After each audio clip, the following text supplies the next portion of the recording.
यो मङ्सिर महिनाको लगनभरिमा आज 19 गते चाहिँ मेरो सबभन्दा छिटो डे स्टार्ट भएको छ। आज चाहिँ म 2:15 चाहिँ हिँडिसक्नु पर्ने थियो।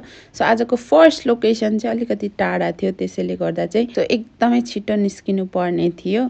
सो लोकेसनमा चाहिँ म 3 बजेसम्ममा पुगिसक्नु पर्ने थियो। त्यहाँ चाहिँ मलाई अल टुगेदर ब्राइड अनि 2टा नन ब्राइडलाई चाहिँ रेडी गर्नुपर्ने थियो। उहाँ ब्राइडलाई चाहिँ मैले अघिल्लो दिन मेहेन्दी मेकओभर पनि गरेको थिएँ अनि त्यो दिनको मेकओभर पनि एकदम मन पराउनु भएको थियो। ब्राइडल मेकओभरमा नि उहाँको त्यस्तो केही पनि डिमान्ड थिएन, सो आफैले हेरेर गरिदिनु भन्नुभएको थियो। त्यसपछि हुनुहुन्थ्यो उहाँहरूको दिदीहरू, उहाँहरूले पनि त्यस्तो खासै डिमान्ड केही थिएन, आफै हेरेर गरिदिनु भन्नुभएको थियो। सो उहाँहरूले भनेको अनुसारले मैले मेकओभर गरिदिएको छु। ब्राइडको फाइनल लुक अनि उहाँहरूको आफ्नो दिदी साथीको फाइनल लुक यहाँहरूले देख्न सक्नुहुन्छ। सो त्यहाँबाट चाहिँ फेरि मेरो अर्को लोकेसन थियो कट्ठाघर। सो त्यहाँ चाहिँ मैले मेहेन्दी ब्राइडलाई रेडी गर्नुपर्ने थियो। सो उहाँले चाहिँ फर्स्ट टाइम मेकअप गर्दै हुनुहुन्थ्यो अरे क्या। सो उहाँको रिजल्ट चाहिँ यस्तो आएको छ, उहाँले चाहिँ मेकओभर एकदम मन पराउनु भएको थियो। फर्स्ट टाइम गरेको मैले एकदम राम्रो लाग्यो भन्नु पनि भएको थियो। सो त्यसपछि लास्ट लोकेसन भनेको चाहिँ मेरो फेरि मनोहरा साइडमै थियो। उहाँलाई पनि मैले अघिल्लो दिन मेकओभर गरेको थिएँ। सो त्यहाँ चाहिँ 3 जना हुनुहुन्थ्यो अल टुगेदरमा।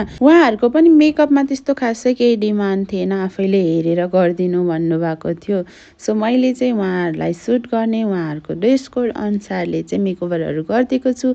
सो फाइनल लुक यहाँहरूले देख्न सक्नुहुन्छ। सो उहाँलाई चाहिँ एकदमै राम्रो देखिएको थियो। उहाँहरूले चाहिँ सबैजनाले मेकओभर पनि एकदमै मन पराउनु भएको थियो। त्यसपछि चाहिँ मेरो केही काम थिएन है। कुनै कुनै लोकेसनमा चाहिँ इनड्राइभ आउनलाई अनि त्यसपछि इनड्राइभ भेट्नलाई चाहिँ कस्तो गाह्रो हुन्छ क्या। मैले पनि यहाँनिर त्यस्तै भएको थियो क्या। ठ्याक्क पारिपट्टि थियो अनि म ठ्याक्क जङ्गल चढेर अनि पारि गएर पठाउ चढेको थिएँ क्या। यस्तै इन्सिडेन्ट चाहिँ मसँग एकदम भइरहेको हुन्छ।